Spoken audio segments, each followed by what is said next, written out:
শাহ রহমতুল্লাহ উনি ছোট্ট একটা কিস্তি করে ছোট্ট একটা লাঠি দিয়ে আরব সাগর বিভিন্ন সাগর পাড়ি দিয়ে এই চট্টগ্রামের ভাটিয়ারিতে এসেছেন।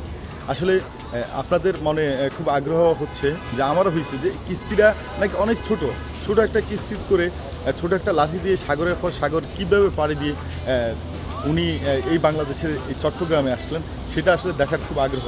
সেই কিস্তিটা আসলে কে কে দেখতে চান এই মুহূর্তে আমাকে কমেন্ট করে অবশ্যই জানাবেন। ভিডিওটা আগে পজ করে ফেলেন, ভিডিওটা বন্ধ করে আমাকে কমেন্ট লেখেন যে কে কে সেই কিস্তিটা দেখতে চান। সেই কিস্তিটা কোনোভাবে ম্যানেজ করতে পারতেছিলাম না, কারণ যার কাছে কিস্তিটা সংরক্ষিত আছে উনি বর্তমানে নাই। কিন্তু ভাগ্যের কি নির্মম পরিহাস দেখেন, নামাজ পড়ে আল্লাহর কাছে ফরিয়াদ করলাম যে কিস্তিটা আসলে দেখালে ভালো হতো, আমার দর্শকরা দেখলে খুব আনন্দ পেত।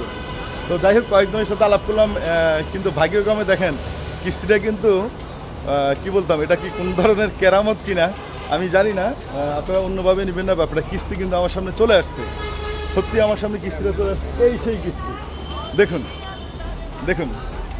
আসলে এই কিস্তির ব্যাপারে। আচ্ছা, আপনি তো অনেক মুরব্বী না, আপনি আমাকে একটু বলেন যে এই কিছুক্ষণ আগে আপনার সাথে আমি শেয়ার করতেছিলাম কিস্তিটা দেখার জন্য, কিন্তু আসলে কি আশ্চর্যজনক কিস্তিটা চলে আসলো। যে ওরা মহিলারা করছে, এটা নিয়োগ করছে, হ্যাঁ, তো ওরা নিয়ে আসছে, ওখানে একটা মধ্যে থাকে, হ্যাঁ, ওরা নিয়ে আসছে, ওরা খেয়াল করলো যে কিস্তি নিয়ে আসছে, তাহলে একটু দেখাই দিই।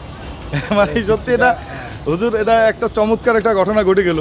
আপনারা কোনোভাবে আমাকে কিস্তিটা দেখাবেন না বা দেখানো যাবে না, কিন্তু কিস্তিটা মানে আল্লাহর কি অশেষ রহমত। হ্যাঁ, এটা কি হলো ব্যাপারটা, আমার কাছে তো মানে একটা চমৎকার। আপনি অবাক না? আমি এখানে লোক হতে পারি, কিন্তু আমি এখনো দেখি না, আমি প্রথম দেখলাম। না, সেটাই। হ্যাঁ দর্শক, আপনারা সবাই কথা বুঝতেছেন, এটা কি তাসাউফ বা আধ্যাত্মিক একটা আল্লাহর রহমত। মানে আমি কিস্তিটা দেখতে যাচ্ছিলাম, কিন্তু কিস্তিটা কোনোভাবেই আমাকে দেখানো সম্ভব হচ্ছিল না। কিন্তু দেখেন, আমি নামাজ পড়ে চলে যাব, এই সময় ওনাদের সাথে কথা বলতেছিলাম, যে ওনার সাথে কথা বলতেছি, আসলে সবার সাথে শেয়ার করতেছি যদি কিস্তিটা দেখানো যেত ভালো হতো। কিন্তু দেখেন, তার মনে হয় 1 মিনিটও সময় লাগেনি, কিস্তিটা চলে আসলো এই মাজারে। হ্যাঁ, আল্লাহর কি অশেষ রহমত। এই সেই কিস্তি যেটা আপনাদেরকে দেখানোর আমার খুব আগ্রহ। বর্ষায় হযরত নিয়ামত আলী শাহ রহমতুল্লাহ এসেছিল। হ্যাঁ, এটার মধ্যে বসে এসেছিল, মানে এটার মধ্যে বসে এসেছিল। ওনার কিস্তি, এত ছোট কিস্তিতে করে কিভাবে আসলেন? এটা ওলিদের কারামত, ওলিরা আসতে পারে, ওলিরা আসতে পারে। দেখেন এই যে ওনাদেরও অনেকেরই দেখার সৌভাগ্য হয় নাই। আল্লাহর কি অশেষ রহমত, আজকে ওনারাও দেখতেছে।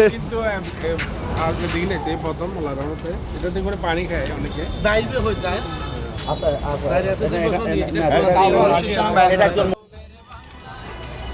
সুপ্রিয় দর্শক ভাই বোনেরা, আসলে